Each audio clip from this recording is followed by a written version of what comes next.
Bem-vindo à Bíblia de Estudo comentada em áudio. Estudo 180, baseado em Hebreus capítulo 10b e capítulo 11. Como vimos, Jesus é o nosso sumo sacerdote completo, perfeito, que fez o sacrifício perfeito e absoluto em favor dos nossos pecados. Diante disso, há um apelo à perseverança para aqueles cristãos hebreus que estão na dúvida sobre o que devem fazer com a nova fé que conheceram. Diante disso, o autor diz, a partir do versículo 19, portanto, irmãos, temos plena confiança para entrar no Santo dos Santos pelo sangue de Jesus, por um novo e vivo caminho que ele nos abriu por meio do véu, isto é, do seu corpo. Temos, pois, um grande sacerdote sobre a casa de Deus. Sendo assim, aproximemo-nos de Deus com um coração sincero e com plena convicção de fé, tendo os corações aspergidos para nos purificar de uma consciência culpada e tendo os nossos corpos lavados com água pura. Apeguemo-nos com firmeza à esperança que professamos, pois aquele que prometeu é fiel. E consideremos uns aos outros para nos incentivarmos ao amor e às boas obras. Não deixemos de reunir-nos como igreja, segundo o costume de alguns, mas procuremos encorajar-nos uns aos outros, ainda mais quando vocês veem que se aproxima o dia.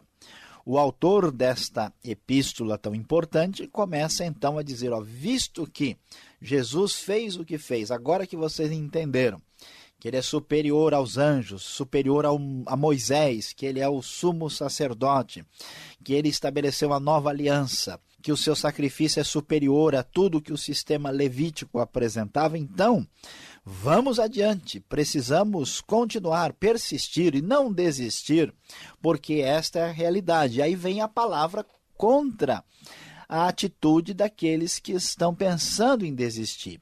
Vem a grande advertência contra o perigo da apostasia, que já foi mencionado no capítulo 6, agora o texto diz, se continuarmos a pecar deliberadamente, depois que recebemos o conhecimento da verdade, já não resta sacrifício pelos pecados. A coisa é muito séria. Diz ainda o versículo 28, quem rejeitava a lei de Moisés morria sem misericórdia pelo depoimento de 2 ou 3 testemunhas. Quão mais severo castigo, julgam vocês, merece aquele que pisou aos pés o Filho de Deus, profanou o sangue da aliança, pelo qual ele foi santificado e insultou o Espírito da graça? Então não é possível voltar atrás sem um grande prejuízo. Não é possível, depois de apostatar da fé, ter possibilidade de retorno. Portanto, o texto é muito claro. Eles deveriam estar muito atentos, diz o versículo 35, por isso não abram mão da confiança que vocês têm, ela será ricamente recompensada. Vocês precisam perseverar, de modo que quando tiverem feito a vontade de Deus, recebam o que ele prometeu, pois em breve, muito em breve, aquele que vem virá e não demorará. Mas o meu justo viverá pela fé, citando Abacuque 2,4, e se retroceder, não me agradarei dele. Então, a partir daí, o autor da carta aos Hebreus começa a mostrar a importância da persistência e vai nos dizer que esta realidade também se verificou no Antigo Testamento, principalmente através da marca fundamental desta persistência, que é a própria fé. Sua palavra é positiva ao dizer no final do capítulo 10 que nós não somos dos que retrocedem e são destruídos, mas sim dos que creem e são salvos. E ele diz então, ora, a fé é a certeza daquilo que esperamos e a prova das coisas que não vemos, pois foi por meio dela que os antigos receberam bom testemunho. Pela fé entendemos que o universo foi formado pela palavra de Deus, de modo que aquilo que se vê não foi feito do que é visível. Então, o grande segredo para vencer o perigo da perseguição, vencer o perigo da desistência, o perigo do desânimo, o perigo da falta de percepção, é olhar para uma grande galeria, uma espécie de museu que se entra e se observa no passado que vários dos mais conhecidos homens e mulheres de Deus do próprio Antigo Testamento foram vencedores pela prática da fé, que é a certeza daquilo que nós não podemos ver. E assim ele vai começando a mencionar esses grandes heróis do passado, esses homens que na verdade não eram bem heróis, eram pessoas fracas, mas que foram vencedoras por causa da fé. Então ele menciona Abel, depois Enoque, depois Noé, que pela fé ele construiu a arca e condenou o mundo e tornou-se herdeiro da justiça, que é segundo a fé, os primeiros da história humana. Pela fé também Abraão foi vencedor, não só porque obedeceu a Deus no chamado, mas também porque juntamente com Sara teve o filho da promessa. E ele menciona no versículo 13 que todos estes viveram pela fé e morreram sem receber o que tinha sido prometido. Viram-no de longe o saudaram, reconhecendo que eram estrangeiros e peregrinos na terra. Os que assim falam mostram que estão buscando uma pátria. Se estivessem pensando naquela de onde saíram, teriam oportunidade de voltar. Em vez disso, esperavam eles uma pátria melhor, isto é, a pátria celestial. Por esta razão, Deus não se envergonha de ser chamado Deus deles e lhes preparou uma cidade. Olhem para trás, vejam o exemplo de Abraão e dos demais que aparecem nessa grande galeria de fé e vejam que eles buscavam uma realidade superior que não chegaram a contemplar e que se cumpriu agora em Cristo. Abraão mostrou grande fé quando ofereceu Isaque, seu filho, como sacrifício.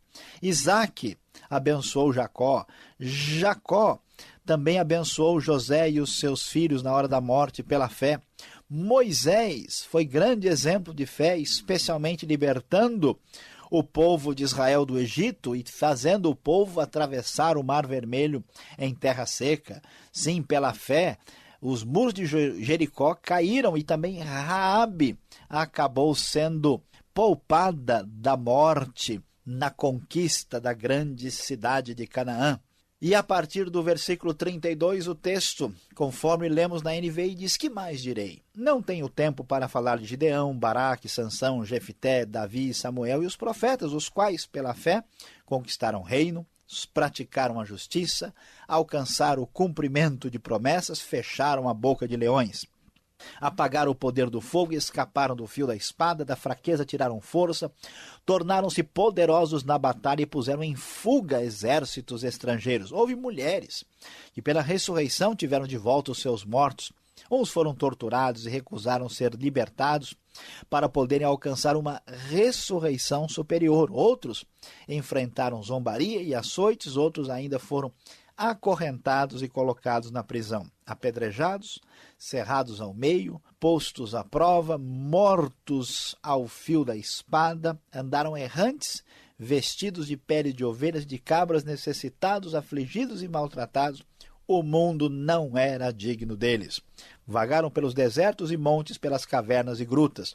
Todos esses receberam bom testemunho por meio da fé, no entanto, nenhum deles recebeu o que havia sido prometido. Deus havia planejado algo melhor para nós, para que conosco fossem eles aperfeiçoados. Meus queridos ouvintes, vejam que coisa extraordinária.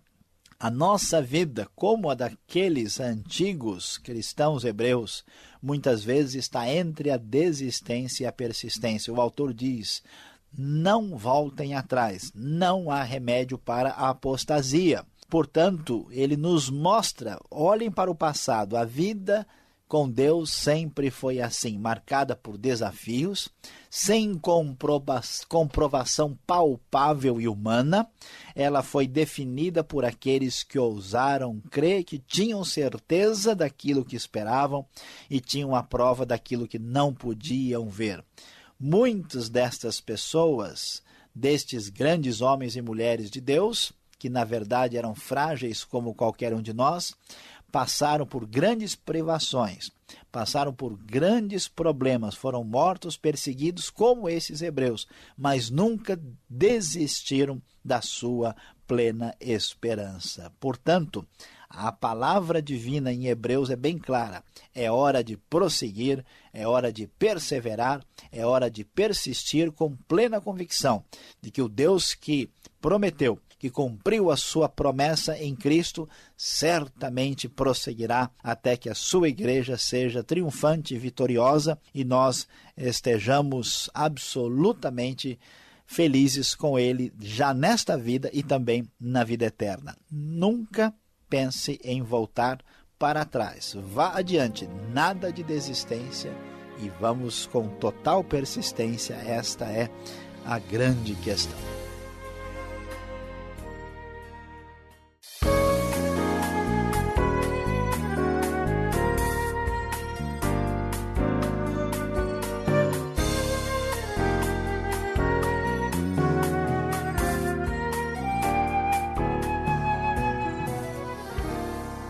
Você que está nos acompanhando, não desista. Ainda tem a segunda parte do programa com perguntas.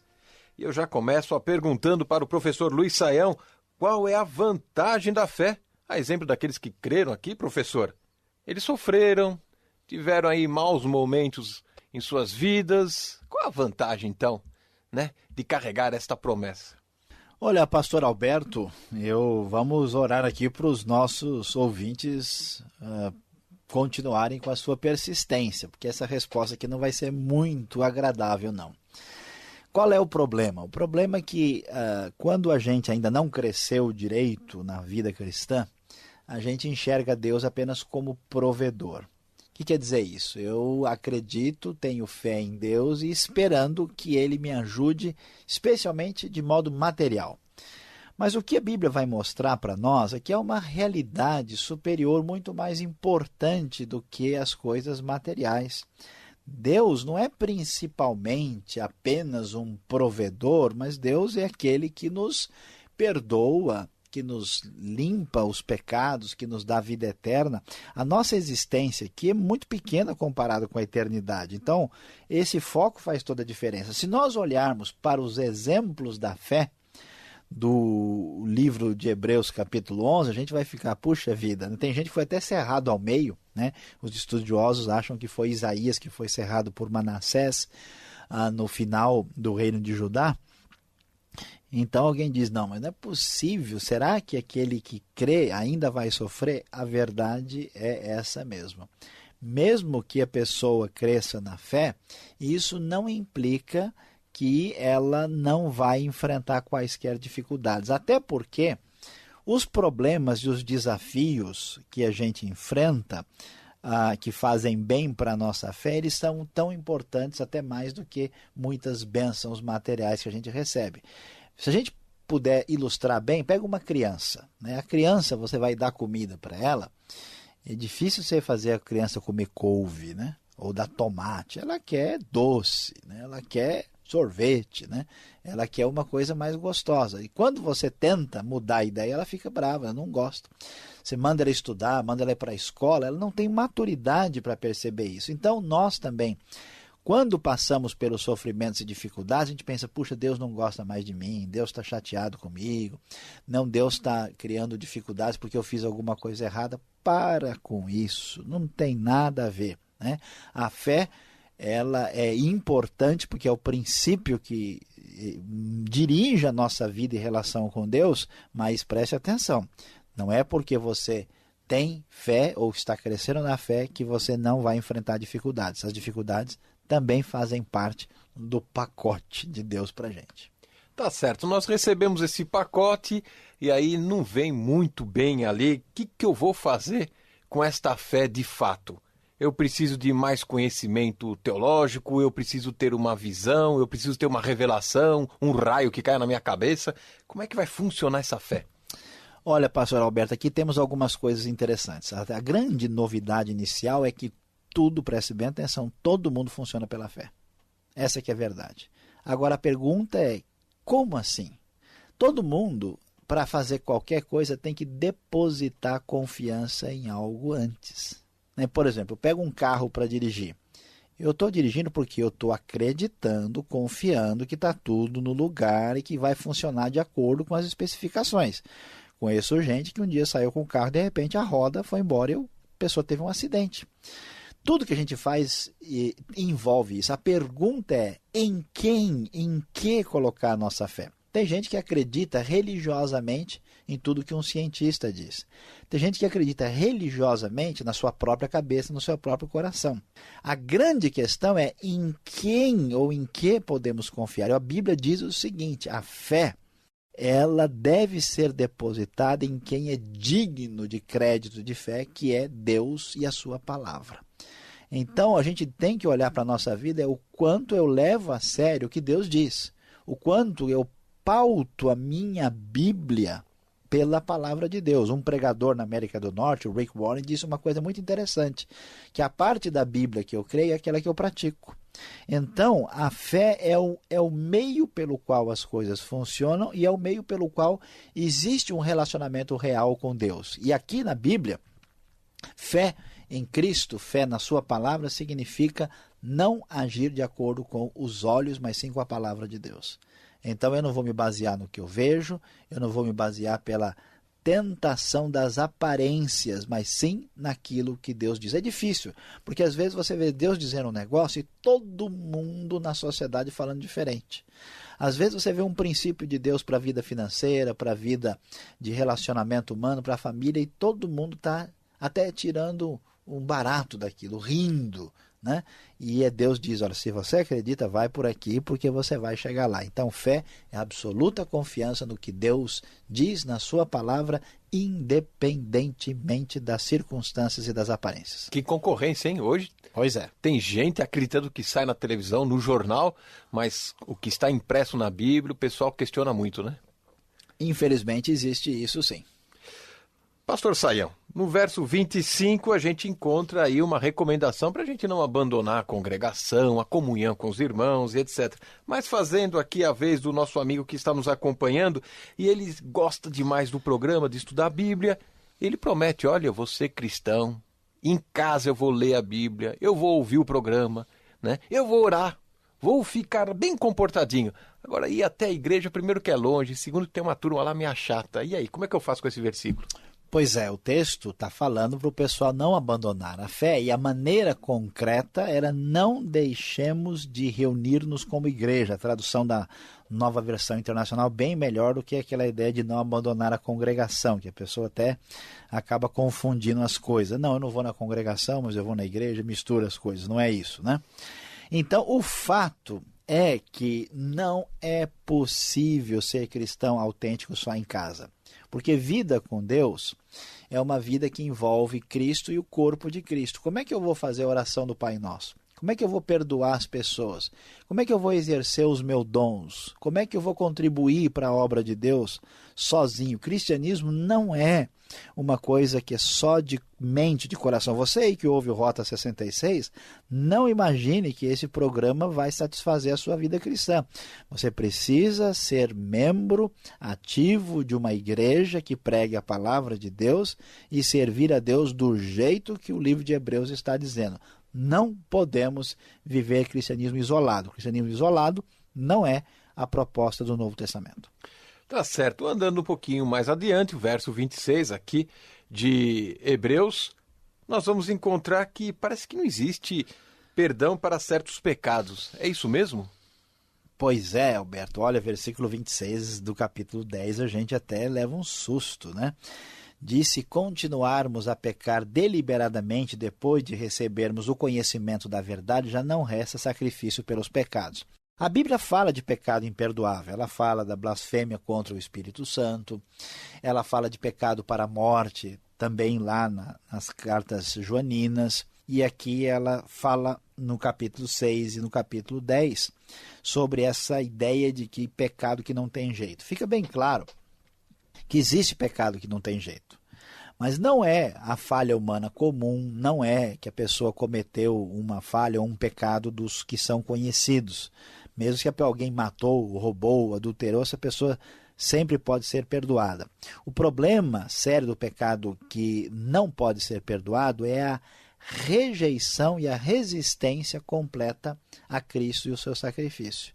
Uma vez que a pessoa até se aproximou da comunidade da fé, entendeu, teve a atuação de Deus agindo nele, no seu coração, ele resiste e prefere viver uma vida de pecado, rejeitando, depois de compreender plenamente o que é o Evangelho e define isso na sua vida. Se essa pessoa apostatar da fé, essa pessoa não tem retorno. É isso que o texto nos diz. Então não é alguém que falhou, é alguém que definitivamente virou as costas para Cristo. Obrigado, professor Luiz Saião, pelas respostas. E você continue ligado, vem aí a aplicação do estudo de hoje para você.